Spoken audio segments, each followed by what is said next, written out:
Dans cette vidéo, je vous explique de A à Z comment fabriquer ce coffre à partir de bois de récupération. C'est un projet qui est hyper pratique puisqu'on a déjà une possibilité de s'asseoir et également beaucoup de surface à l'intérieur pour ranger des accessoires. Pour ceux qui ont raté mes dernières vidéos, j'ai installé une tonne cloche à 10 secondes de la maison dans laquelle je pourrais vivre le temps des travaux pour éviter de respirer la poussière du chantier. Et donc, pour aménager au mieux cette tonne cloche, je voulais fabriquer un coffre pour justement avoir de l'espace de rangement et également une surface de travail, soit pour s'asseoir, soit pour cuisiner ou avoir tout simplement un plan de travail. Pour ceux qui veulent plus d'infos sur cette tonne cloche, c'est le modèle Ciblé 500 Apex de chez Canvascamp. Je vous mets toutes les infos dans la description et je vous mets même un code promo puisque certains de vous m'ont demandé une réduction et j'ai négocié avec la marque et ils m'ont accordé 5% de réduction. C'est pas énorme, mais ça vous fera quand même économiser une belle somme. Maintenant que ça c'est dit, on attaque directement le projet de fabrication.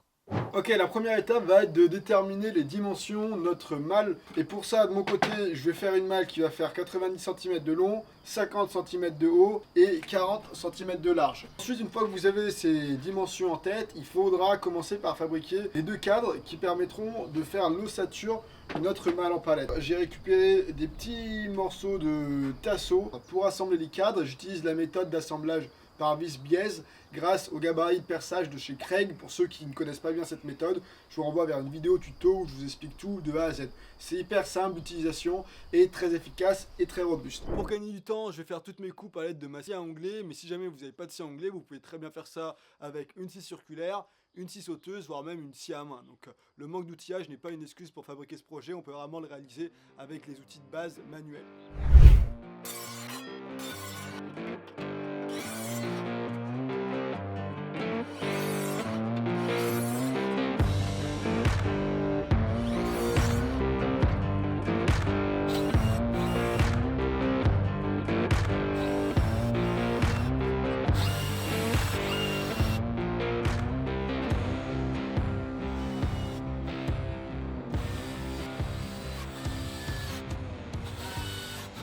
Ça y est, on a les deux cadres qui font l'ossature de la malle. La prochaine étape va être d'habiller 3 des faces de ces cadres avec des planches de palette. Si jamais vous ne savez pas où est-ce que vous pouvez récupérer des palettes gratuitement, je vous mets un lien dans la description qui vous donnera plein de bonnes astuces et de bons conseils. De mon côté, je vais donc couper maintenant les planches de palette dans une longueur de 90 cm. Ça fera la face avant et la face arrière. Et ensuite, je viendrai couper les planches dans une longueur de 40 cm au niveau des deux côtés.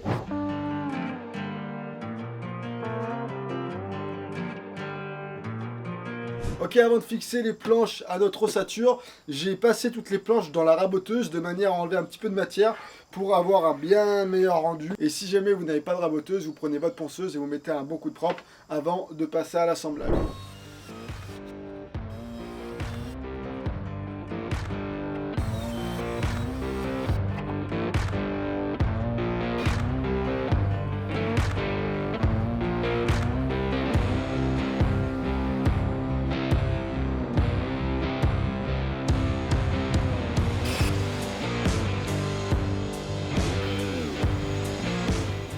Ok, ça y est, on a fixé toutes les planches de palette sur les 4 faces de notre coffre en palette. La prochaine étape va être de s'occuper des angles. Hop, donc pour ça, je vais prendre 2 planches de palette pour chaque angle et je vais venir les fixer perpendiculairement comme ça. Et ensuite, on pourra venir les installer aux 4 coins. Ça viendra surtout renforcer les 4 coins de la malle pour être sûr qu'on ait quelque chose qui tienne dans le temps.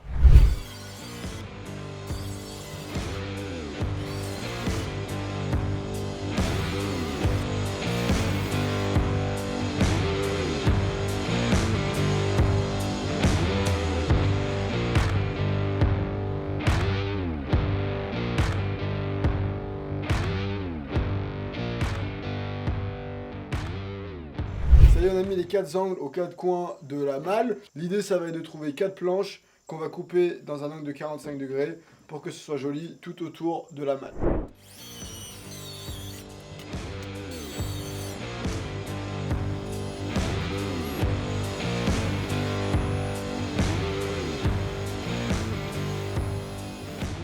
Ça y est, on a fini de fixer les 4 plates. Maintenant, tout est beau, tout est propre. La prochaine étape va être de s'occuper du couvercle. Pour le couvercle, je vous laisse deviner, on va également utiliser du bois de palette.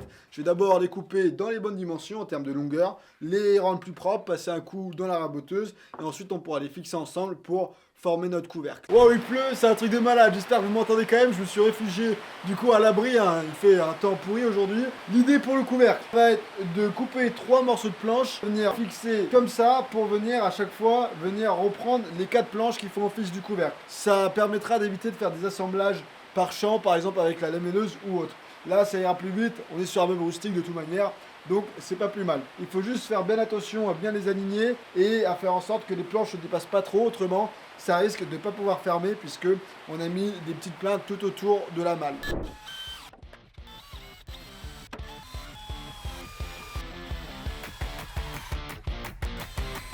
Et bien on commence à s'approcher de la fin, le couvercle quasiment terminé, il manquera plus qu'à fixer la charnière juste ici pour assembler le couvercle avec le reste de la structure. Avant ça, je vais d'abord faire 2 perçages sur les 2 planches du haut latéral, ça permettra de mettre une corde et les cordes feront office de poignée pour transporter la malle. Hop, ça y est, la corde est dans le premier trou, je vais me faire une petite ganse suffisante, fera office de poignée, hop, comme ça on est pas mal. Ensuite il faut prévoir un peu de mou pour faire le nœud, je préfère couper 2 fois. Hop, heureusement qu'il y a le petit multitool Lederman que j'ai toujours à la ceinture, c'est pratique mine de rien. Hop, dites-moi vous si vous avez un modèle spécifique, là de mon côté j'utilise le Wave Plus. Hop, et ensuite on va essayer de passer tout ça. La petite technique c'est de récupérer le reste avec la pince. Hop, on va y arriver, allez voilà, parfait. On fait pareil de l'autre côté.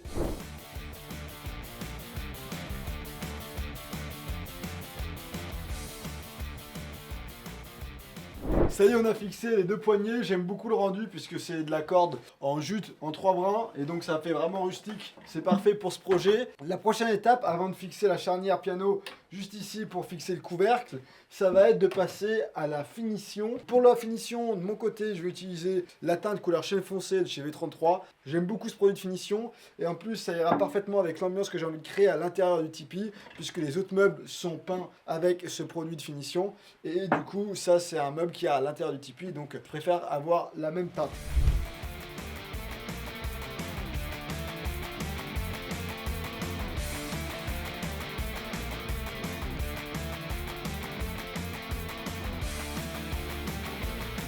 Désormais on va pouvoir fixer le couvercle. Donc là l'idée c'est de récupérer ce genre de charnière, ça s'appelle une charnière piano et on va pouvoir la fixer en 2 temps, déjà juste ici à l'arrière de la malle, juste comme ça, et ensuite on viendra la fixer à l'arrière du couvercle.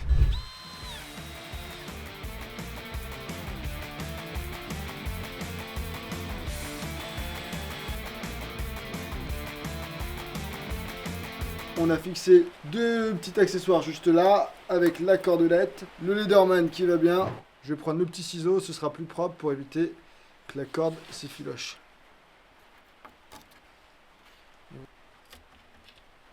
Et voilà pour ce qui est de cette vidéo, j'espère que ça vous aura plu. C'est un projet qui est un peu long parce qu'il y a besoin de plusieurs planches, mais à la fin on se retrouve avec un coffre qui est vraiment pratique, avec une belle surface de rangement, avec également la possibilité de s'asseoir ou alors utiliser la surface ici comme plan de travail. Et on est sur du bois de récup, donc c'est quasiment gratuit. Comme d'hab, mettez-moi vos retours dans les commentaires, j'espère que cette vidéo en tout cas vous sera utile. Également, si vous voulez une vidéo dans laquelle je vous donne 50 astuces de bricolage et d'atelier en tout genre, je vous mets un lien dans la description, ça vous permettra aussi de rejoindre la newsletter. Je crois que j'en ai terminé là, prenez soin de vous, si vous bricolez, faites attention à vos mains, gardez le sourire et à très vite pour une prochaine vidéo.